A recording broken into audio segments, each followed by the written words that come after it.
Ross Colbert. I'm the global strategist for beverages at Rabobank based in New York. I'll talk briefly today about essentially strategic considerations in global demand, a brief snapshot of country level profile, and then share with you what I think are some key considerations to take away from this. My background, as Andrea said, I'm 20 plus years in the beverage industry, been with Rabobank 4 years.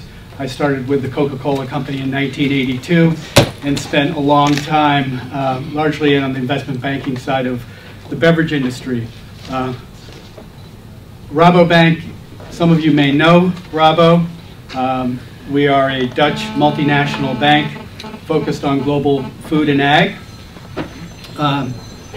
We've had a long history in global F&A industries.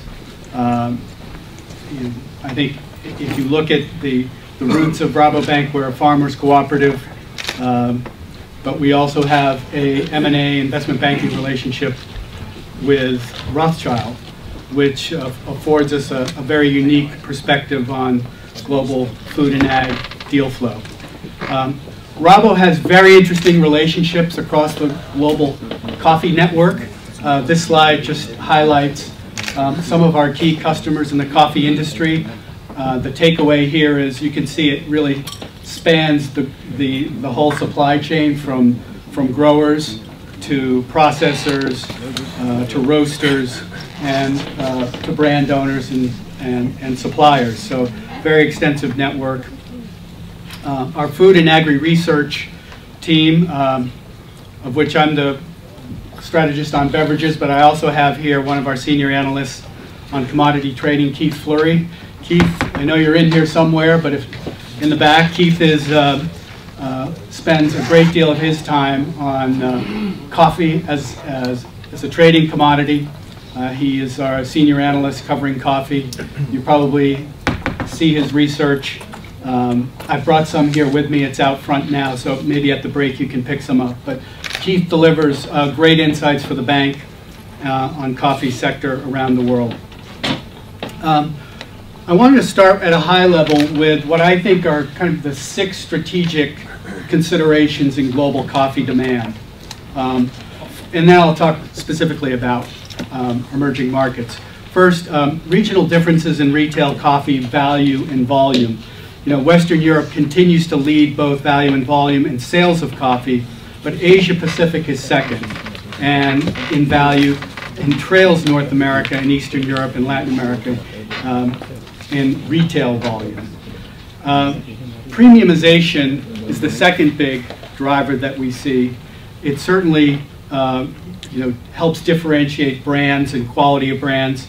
The premium offerings that you see today are really about health and wellness or functionality, but premiumization, and this is something we see across all beverages, not limited to coffee. But in coffee, of course, you see it through innovation with soluble coffee, and also, as we talk later about single cup.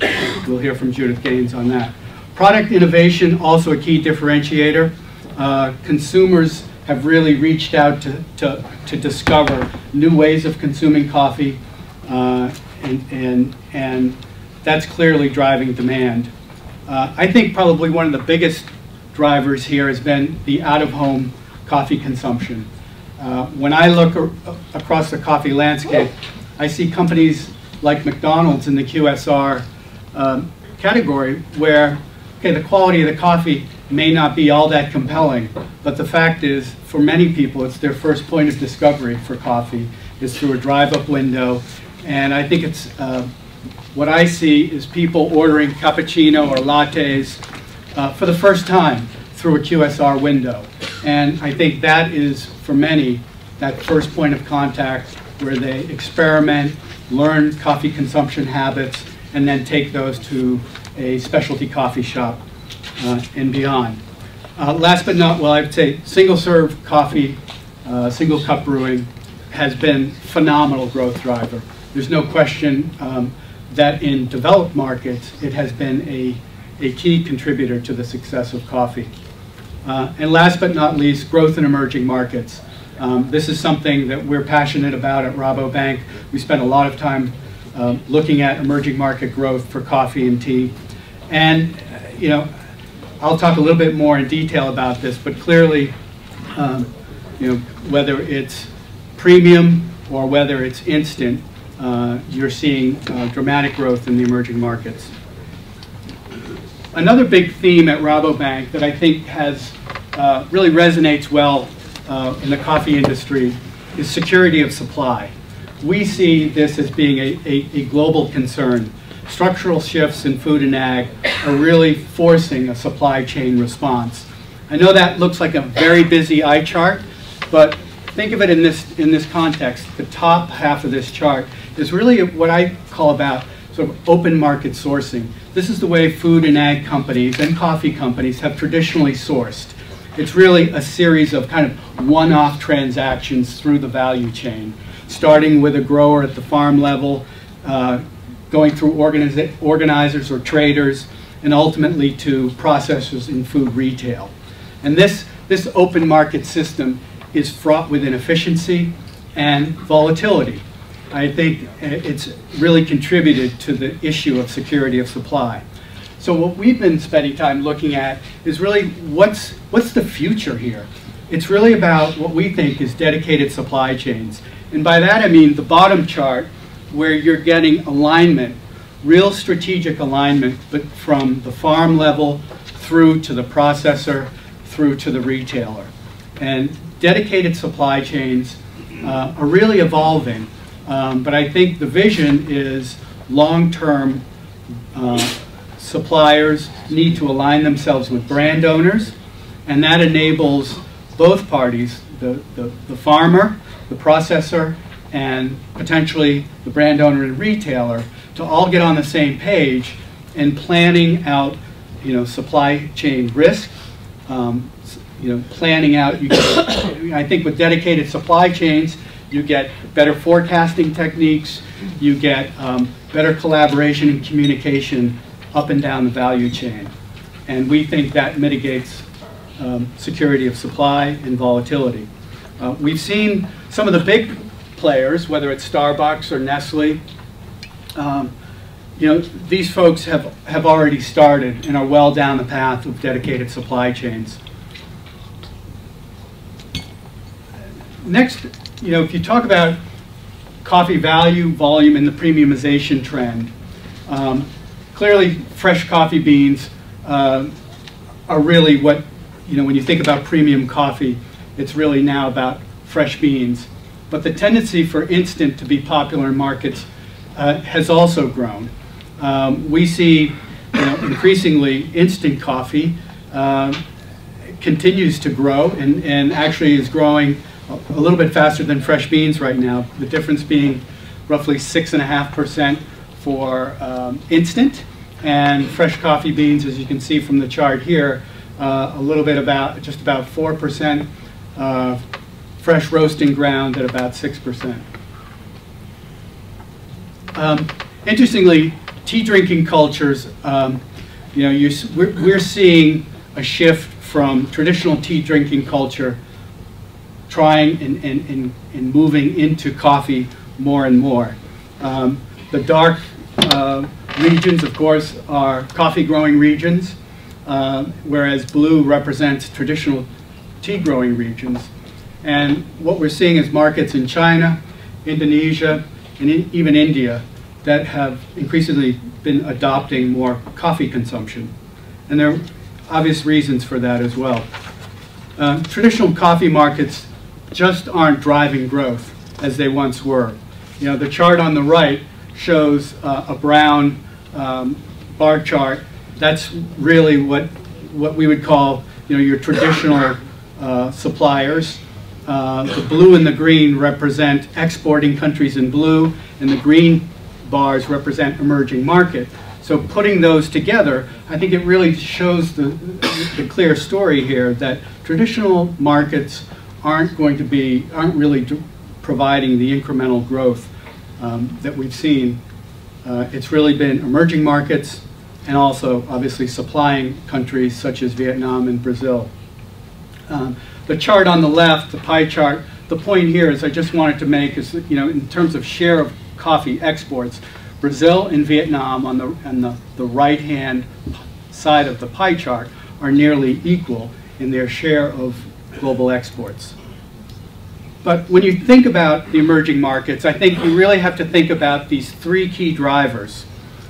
First and foremost, rising incomes of the middle class. I think you take a market like India, you've got over 440 mid-tier cities with over 1 million people in those cities. And that accounts for a significant increase in coffee shop development. We were recently there doing some analysis.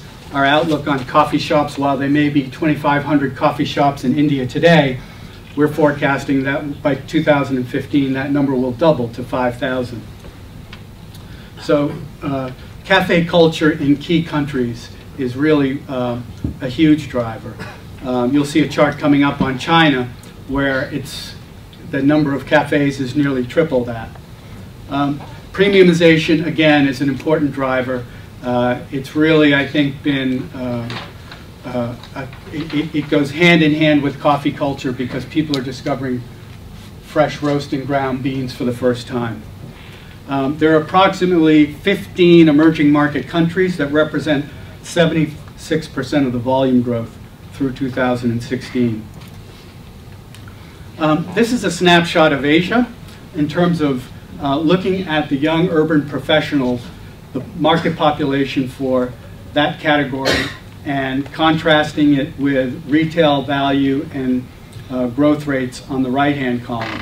So you have each of these 6 Asian countries, the top, Vietnam, with 13.3% GDP CAGR and an urban population share growth of almost 7%.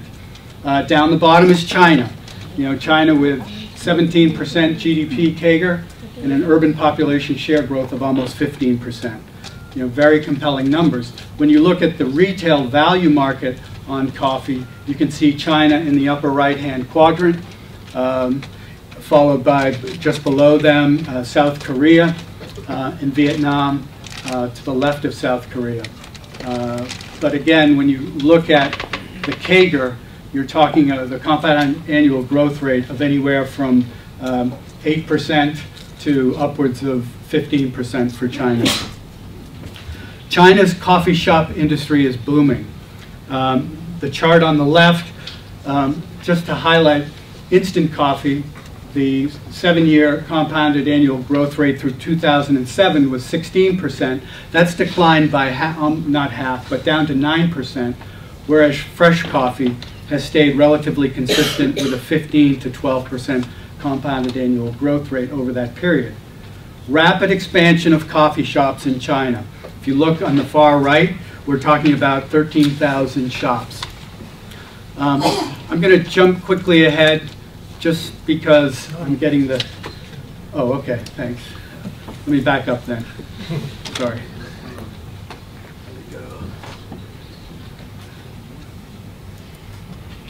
Because I mentioned Vietnam, and I think there's some interesting takeaways. This is a great example of how local brands are competing against big national players. The pie chart on top, retail sales by company. You can see, Nestle, Vinacafe, and others. But contrast that, again, Nestle at about a 33% share, Vinacafe at 32%. That's a pretty significant share of market going up against a company the size of Nestle.